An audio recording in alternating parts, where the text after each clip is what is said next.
بسم اللہ الرحمن الرحیم۔ السلام علیکم ورحمۃ اللہ وبرکاتہ۔ سورۃ الملک آیت نمبر 9 اور آیت نمبر 26 کے اندر ایک ایسا لفظ آ رہا ہے جس کو ہم ایک جگہ پر مدہ کے ساتھ اور دوسری جگہ پر بغیر مدہ کے پڑھ رہے ہیں۔ وہ کون سا لفظ ہے؟ وہ ہے نون زبر الف نا۔ آیت نمبر 9 کے اندر بھی آ رہا ہے اور آیت نمبر 26 کے اندر۔ آیت نمبر 9 قالوا بلا قد جاءنا، اور آیت نمبر 26 وَإِنَّمَا أَنَا۔ اب یہاں پر ہم اسے بغیر مدہ کے اور یہاں پر ہم اسے مدہ کے ساتھ کیوں پڑھ رہے ہیں؟ آج میں آپ کو بہت ہی آسان طریقے سے سمجھاؤں گا، آپ اس کو سمجھ لیں، انشاءاللہ بہت کام آئے گا۔ اب یہ نون زبر الف نا اور یہ نون زبر الف نا دونوں جگہ پر زبر کے ساتھ الف ہے۔ اب اس کو ہم کیوں نہیں کھینچ کر پڑھ رہے؟ اس کو ہم کیوں کھینچ کے پڑھ رہے ہیں؟ یہاں پر بھی حمزہ زبر ہے اور یہاں پر بھی حمزہ زبر ہے۔ حمزہ زبر آ نون زبر الف نا، حمزہ زبر آ نون زبر الف نا۔ اب ہم آیت نمبر 9 کے اندر کیوں کھینچ کے پڑھ رہے ہیں؟ آیت نمبر 26 کے اندر کیوں نہیں کھینچ کے پڑھ رہے؟ یہ فرق یہ ہے کہ یہ نون زبر الف نا اس حمزہ کے ساتھ مل کر ایک پورا لفظ بنا ہے، ٹھیک ہے؟ یہ حمزہ اس نون کے ساتھ مل کر ایک پورا لفظ بنا ہے، تو اس وجہ سے ہم اس کو کھینچ کر نہیں پڑھ رہے۔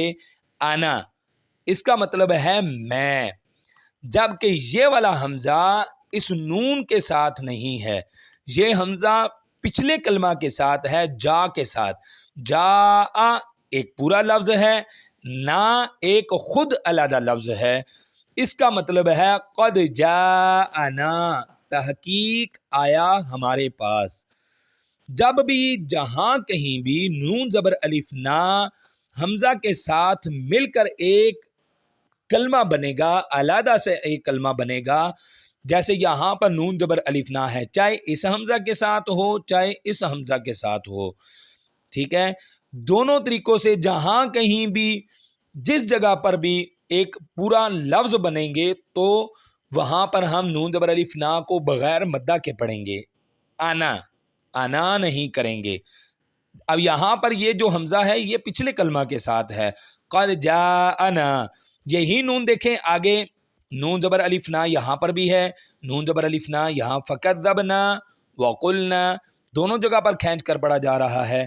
جب ہم حمزہ کے ساتھ ملا کر ایک پورا لفظ بنائیں گے نون زبر الف نا کو، تو وہاں پر کھینچ کر نہیں پڑھیں گے، بس یہی اس کے اندر فرق ہے۔